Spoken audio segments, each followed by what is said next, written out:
Hi, it's me again with Corel Draw Tips and Tricks. Earlier today, I made my top 5 uh, macros that I like the most, and I was just kind of playing around tonight with one of them that I talked about. It's called the duplicator, and you cannot do this easy without this macro. I'm going to make a square, but look, it's a 5.286 inch. If I was going to do this in Corel and make duplicates, I would have to make that number 5.2 and then a quarter of an inch offset. I mean, it'd be very easy if I made it 5 inches. And then I could go 5.25, and then I could go Control D and move it over, and then Control D and move it down. And I could do the same thing. But you don't have to do that.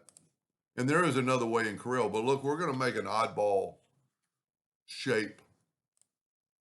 And I'm going to make 20 copies, horizontal and vertically, to the right and down.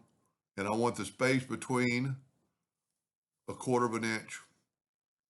And with a click of a button, I made that many squares with a quarter of an inch gap between them.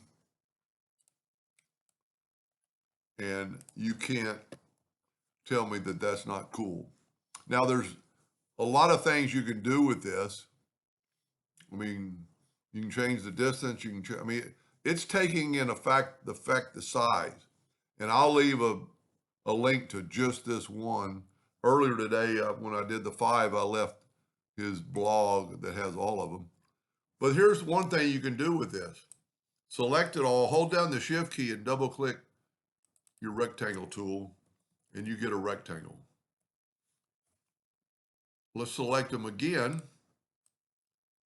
Hold down your shift key and double click the rectangle.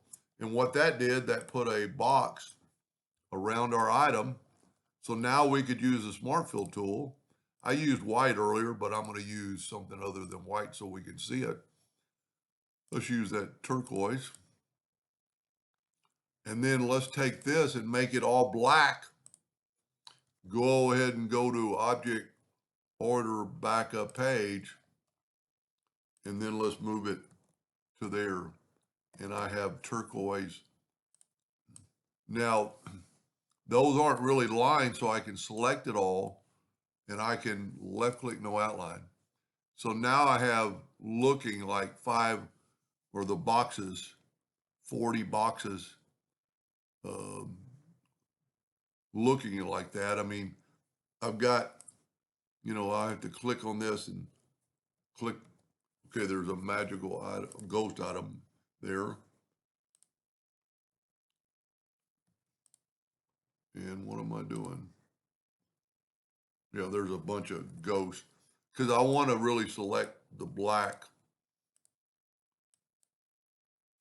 So if I select the back black and then move it back to where it was, I've got it selected, and you can see down here, black RGB, and this is where I did the interactive fill tool, just playing with it. Go to elliptical, and uh, we could actually put dark blue in that center part. Well, and you have an object that looks like that.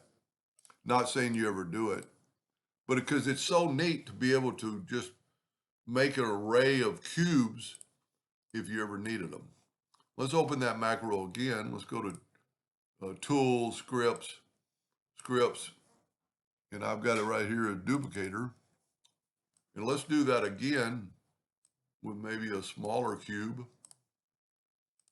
I mean, you can't, there is a way in Corel to do it with one other process, but not that quick.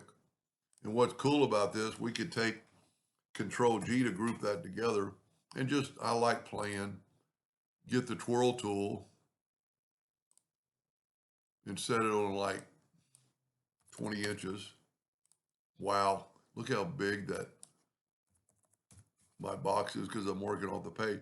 And then select that, and not saying you'll ever do anything like that, but that's one of the possibilities. And it's so big, it's taken my computer so long to figure it out. But that would be a pretty neat little graphic. And because they're not lines, it's actually separating the line. So just kind of forget about that. But uh, I mean, they are separated. So you could take your smart fill tool and color in different ones. Anyway, I hope that helps somebody someday. I will put a link to this macro. It's free from Eskimo at the bottom of the video. Thank you for watching.